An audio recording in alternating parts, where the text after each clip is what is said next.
السلام علیکم، welcome to my channel Urdu world voice. تمام ویڈیو اپڈیٹس کے لیے اردو ورلڈ وائس کو سبسکرائب کر کے بیل نوٹیفیکیشن کو آن کر دیں۔ تو فرینڈز، آج کی کہانی پر چلنے سے پہلے میں جاننا چاہوں گا کہ آپ کو پیر کامل کے ایپیسوڈ کیسی لگ رہی ہیں، اور آپ اپنے کمنٹ سے مجھے بتا سکتے ہیں کہ کہاں پہ کچھ مسٹیکس ہیں، تو وہ ہم کوشش کریں کہ ان کو امپروو کر سکتے ہیں۔ اور ہم یہ بھی جاننا چاہتے ہیں کہ آپ کو کس طرح کی سٹوریز اور کہانیوں میں انٹرسٹ ہیں، تاکہ ہم آنے والے سیشنز میں ان تمام کہانیوں کو شامل کریں جو کہ آپ کو پسند ہیں اور آپ ان کو پسند کرتے ہیں۔ چلتے ہیں آج کی کہانی کی طرف۔ اس نے گاڑی نہر کے پل سے کچھ فاصلے پر کھڑی کر دی، پھر ڈکی سے ایک بوری اور رسی نکالی۔ بوری کو کھینچتے ہوئے اس پل کی طرف بڑھتا رہا۔ پاس سے گزرنے والے کچھ راہگیروں نے اسے دیکھا، مگر وہ رہ کے نہیں سکے۔ اوپر پہنچ کر اس نے اپنی شرٹ اتار کر نہر میں پھینک دی۔ چند لمحوں میں اس کی شرٹ بہتے ہوئے پانی کے ساتھ غائب ہو چکی تھی۔ ڈارک بلو کلر کی تنگ جینز میں اس کا قد، لمبا اور خوبصورت جسم بہت نمایاں تھا۔ اس وقت اس شخص کی آنکھوں میں کوئی ایسا تاثر تھا جسے پڑھنا دوسرے کسی بھی شخص کے لیے ناممکن تھا۔ اس کی عمر 19-20 سال ہوگی، مگر اس کے قد و قامت اور حلیے نے اس کی عمر کو جیسے بڑھا دیا تھا۔ اس نے رسی پل سے نیچے نہر میں لٹکانی شروع کر دی۔ جب رسی کا سرا پانی میں غائب ہو گیا تو اس نے رسی کا دوسرا سرا بوری کے منہ پر لپیٹ کر سختی سے گریں لگانی شروع کر دی، اور اس وقت تک لگاتا رہا جب تک کوئل ختم نہیں ہو گیا۔ پھر پانی میں پڑا سرا واپس کھینچ کر اس نے اندازے سے 3 فٹ کے قریب رسی چھوڑی، اور اپنے دونوں پیر ساتھ جوڑتے ہوئے اس نے پیروں کے رسی کو بہت مضبوطی کے ساتھ 2-3 بل دیے اور گرا لگا دی۔ اب اس 3 فٹ کے ٹکڑے کے سرے پر بڑی مہارت کے ساتھ اس نے 2 پھندے بنائے۔ پھر اچانک اچک کر پل کی منڈیر پر بیٹھ گیا۔ اپنا دایاں ہاتھ کمر کے پیچھے لے جاتے ہوئے اس نے بائیں ہاتھ کے ساتھ پہلے پھندے میں سے دایاں ہاتھ گزارا، اور پھر بائیں ہاتھ کے ساتھ اس نے وہ پھندا کھینچ کر کس دیا۔ اس کے بعد اس نے کمر کے پیچھے دائیں ہاتھ کے ساتھ دوسرے پھندے میں سے بائیں ہاتھ گزارا اور دائیں ہاتھ سے اسے کس دیا۔ اس کے چہرے پر اطمینان بھری مسکراہٹ نمودار ہوئی۔ ایک گہرا سانس لیتے ہوئے اس نے پشت کے بل خود کو منڈیر سے نیچے گرا دیا۔ ایک جھٹکے کے ساتھ اس کا سر پانی سے ٹکرایا اور کمر تک کا حصہ پانی میں ڈوب گیا۔ پھر رسی ختم ہو گئی۔ اب اسی طرح لٹکتا ہوا اس کے بازو پشت پر بندھے ہوئے تھے اور کمر تک کا دھڑ پانی کے اندر تھا۔ بوری میں موجود وزن یقیناً اس کے وزن سے زیادہ تھا۔ یہی وجہ تھی کہ بوری اس کے ساتھ نیچے نہیں آئی۔ وہ اسی طرح لٹک گیا۔ اس نے اپنی سانسوں کو روکا ہوا تھا۔ پانی کے اندر اپنا سر سجاتے ہوئے اس نے آنکھیں کھلی رکھنے کی کوشش کی، مگر ناکام رہا۔ پانی گدلا تھا اور اس میں موجود مٹی اس کی آنکھوں میں چبھنے لگی۔ اس نے آنکھیں بند کر لی۔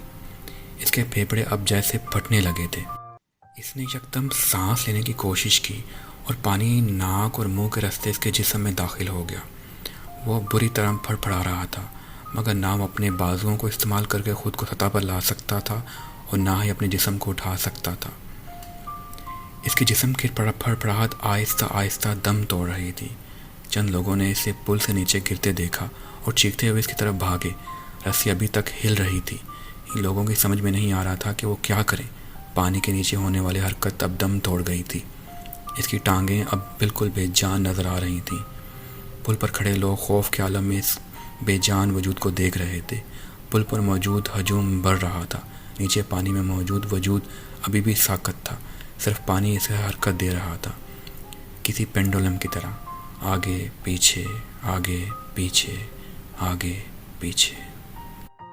اماما، جلدی سے تیار ہو جاؤ، رابعہ نے الماری سے اپنا ایک سوٹ نکال کر بیڈ پر پھینکتے ہوئے کہا۔ اماما نے قدرے حیرانی سے اسے دیکھا۔ کس لیے تیار ہو جاؤں؟ بھائی شاپنگ کے لیے جا رہے ہیں، ساتھ چلو، رابعہ نے اسی تیز رفتاری کے ساتھ استری کا پلگ نکالتے ہوئے کس سے کہا۔ نہیں، مجھے کہیں نہیں جانا، اس نے ایک بار پھر اپنی آنکھوں پر اپنا بازو رکھتے ہوئے کہا۔ وہ اپنے بستر پر لیٹی ہوئی تھی۔ کیا مطلب ہے مجھے کہیں نہیں جانا؟ تم سے پوچھ کون رہا ہے پاگل لڑکی؟ تمہیں بتا رہے ہیں، رابعہ نے اسی لہجے میں کہا۔ اور میں نے بھی بتا دیا ہے، میں کہیں نہیں جا رہی، اس نے آنکھوں سے بازو ہٹائے بغیر کہا۔ زینب بھی چل رہی ہے ہمارے ساتھ، پورا گروپ جا رہا ہے، فلم بھی دیکھیں گے واپسی پر، رابعہ نے پورا پروگرام بتاتے ہوئے کہا۔ امامہ نے ایک لہجہ کے لیے اپنی آنکھوں سے بازو ہٹا کر اسے دیکھا۔ زینب بھی جا رہی ہے۔ ہاں، زینب کو ہم راستے سے پک کریں گے۔ امامہ کسی سوچ میں ڈوب گئی۔ تم بہت ڈل ہوتی جا رہی ہو امامہ، رابعہ نے قدرے ناراضگی کے ساتھ اس پر تبصرہ کیا۔ ہمارے ساتھ کہیں آنا جانا ہی چھوڑ دیا ہے تم نے۔ آخر ہوتا کیا جا رہا ہے تمہیں، بتاؤ۔ کچھ نہیں، بس میں آج کچھ تھکی سی ہوں، اس لیے سونا چاہ رہی ہوں، امامہ نے بازو ہٹا کر اسے دیکھتے ہوئے کہا۔ تھوڑی دیر بعد جویریہ بھی اندر آ گئی تھی۔ وہ بھی اسی کے ساتھ چلنے کے لیے مجبور کر رہی تھی، مگر امامہ کی زبان پر ایک ہی رٹ تھی، نہیں، مجھے سونا ہے، میں بہت تھک گئی ہوں۔ وہ مجبوراً اسے برا بھلا کہتے ہوئے وہاں سے چلی گئی۔ راستے سے انہوں نے زینب کو اس کے گھر سے پک اپ کیا، اور زینب کو پک کرتے ہوئے جویریہ کو یاد آیا کہ اس کے بیگ کا اندر کا اس کا والیٹ نہیں ہے، وہ اسے ہاسٹل میں ہی چھوڑ آئی تھی۔ واپس ہاسٹل چلتے ہیں، وہاں سے والیٹ لے کر پھر بازار چلیں گے۔ جویریہ کے کہنے پر وہ لوگ دوبارہ ہاسٹل چلی آئیں، مگر وہاں آ کر انہیں حیرانی کا سامنا ہوا، کیونکہ کمرے میں دروازے پر تالا لگا ہوا تھا۔ یہ امامہ کہاں ہے؟ رابعہ نے حیرانی سے پوچھا۔ پتہ نہیں، کمرہ لاک کر کے اس طرح کہاں جا سکتی ہے؟ وہ تو کہہ رہی تھی اسے سونا ہے، جویریہ نے کہا۔ ہاسٹل میں کسی کے روم میں نہیں چلی گئی، رابعہ نے خیال ظاہر کیا۔ وہ دونوں اگلے کئی منٹ ان واقف لڑکیوں کے کمروں میں جا رہی تھیں جن سے ان کی ہائی ہیلو تھی، مگر امامہ کا کہیں پتہ نہیں تھا۔ کہیں ہاسٹل سے باہر تو نہیں چلی گئی؟ رابعہ کو اچانک خیال آیا، آؤ وارڈن سے پوچھ لیتے ہیں، جویریہ نے کہا۔ وہ دونوں وارڈن کے پاس چلی گئی۔ ہاں، ماما بھی ابھی کچھ دیر پہلے گئی ہے، وارڈن نے ان کی انکوائری پر بتایا۔ جویریہ اور رابعہ ایک دوسرے کا منہ دیکھنے لگیں۔ وہ کہہ رہی تھی کہ شام کو آئے گی، وارڈن نے انہیں مزید بتایا۔ وہ دونوں وارڈن کے کمرے سے نکل آئیں۔ یہ گئی کہاں ہے؟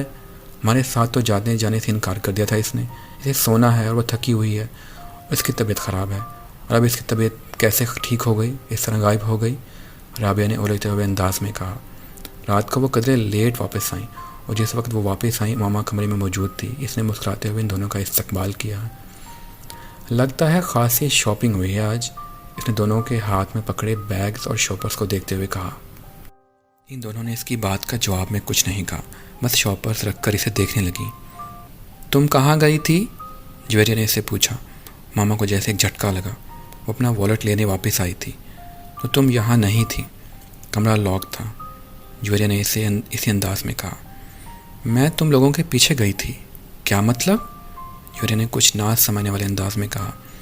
تمہارے نکلنے کے بعد میرا ارادہ بدل گیا تھا، میں یہاں سے زینب کی طرف گئی کیونکہ تم لوگوں نے اسے پک کرنا تھا، مگر اس کے چوکیدار نے بتایا کہ تم لوگ پہلے ہی وہاں سے نکل گئے ہو۔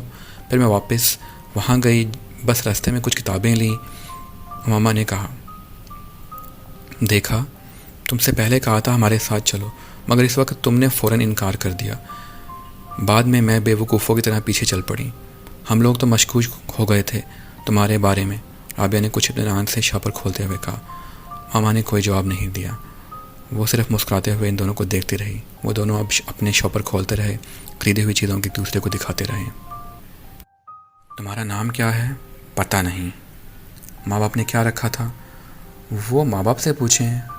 خاموشی۔ لوگ کس نام سے پکارتے ہیں تمہیں؟ لڑکے یا لڑکیاں؟ لڑکے بہت سارے نام لیتے ہیں، زیادہ کون سا نام پکارتے ہیں تمہارا؟ Dear devil. اور لڑکیاں؟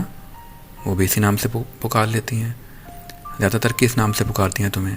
یہ میں نہیں بتا سکتا، اٹس ٹو پرسنل۔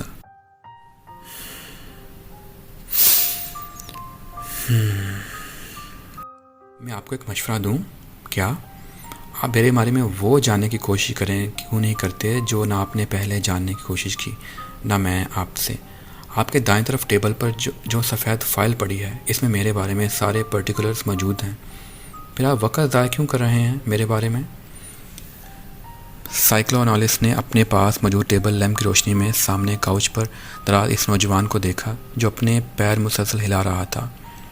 اس کے چہرے پر گہرا اطمینان تھا، اور یوں لگ رہا تھا جیسے وہ سائیکلوانالسٹ کے ساتھ ہونے والی اس ساری گفتگو کو بیکار سمجھ رہا ہے۔ کمرے میں موجود ٹھنڈک، خاموشی اور نیم تاریکی نے اس کے اعصاب کو بول کر متاثر نہیں کیا تھا۔ وہ بات کرتے ہوئے وقتاً فوقتاً کمرے میں چاروں طرف نظریں دوڑا رہا تھا۔ سائیکلوانالسٹ کے لیے سامنے لیٹا ہوا نوجوان ایک عجیب کیس تھا۔ وہ فوٹوگرافک میموری کا مالک تھا۔ اس کا آئی کیو لیول 150 کی رینج میں تھا، وہ through out standing academic record رکھتا تھا. وہ گولف میں پریزیڈنٹل گولڈ میڈل 3 بار جیت چکا تھا اور وہ تیسری بار خودکشی کی ناکام کوشش کرنے کے بعد اس کے پاس آیا تھا. اس کے والدین ہی اس کے پاس لے کر آئے تھے اور وہ بہت پریشان تھے.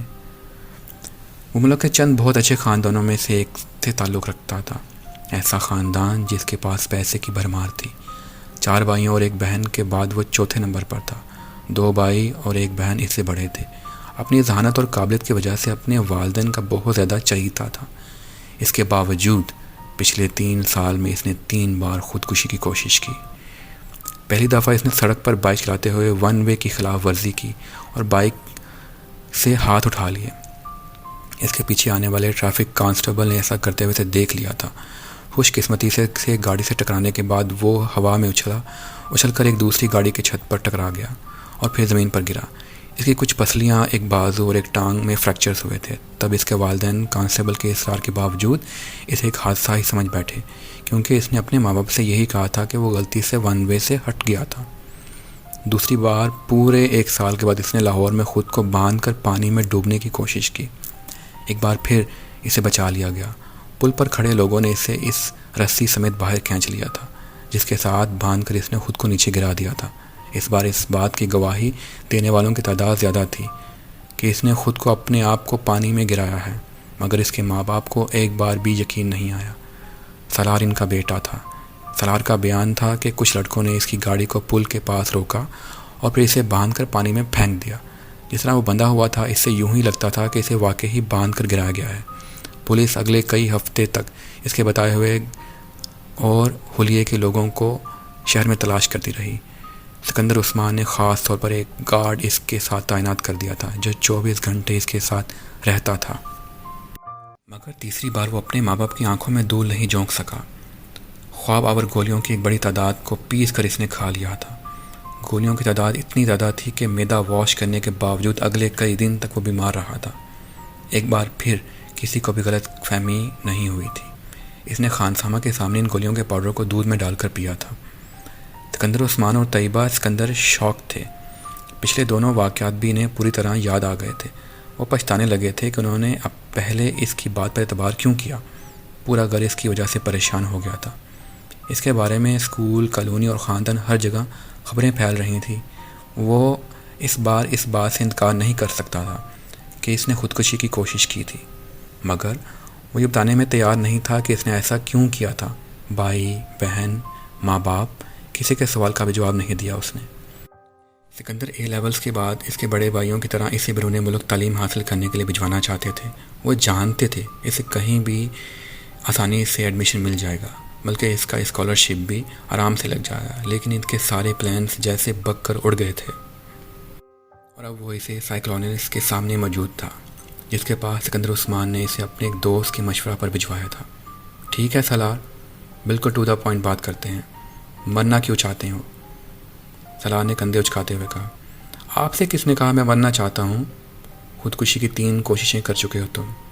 کوششیں کرنے اور مرنے میں بڑا فرق ہوتا ہے. تینوں دفعہ تم اتفاقاً بچے ہو، ورنہ تم نے خود کو مارنے میں کوئی کسر نہیں چھوڑی تھی. دیکھیں، جس کو آپ خودکشی کہہ رہے ہیں، آپ خودکشی کی کوشش کر رہے ہیں. میں اسے خودکشی کی کوشش نہیں سمجھتا. میں صرف دیکھنا چاہتا تھا کہ موت کی تکلیف کیسی ہوتی ہے. وہ اس کا چہرہ دیکھنے لگا جو بڑے پرسکون انداز میں انہیں سمجھانے کی کوشش کر رہا تھا. اور موت کی تکلیف تم کیوں محسوس کرنا چاہتے ہو؟ بتاؤ. بس ایسے ہی، کیوریوسٹی جیسے تجسس سمجھ لیں.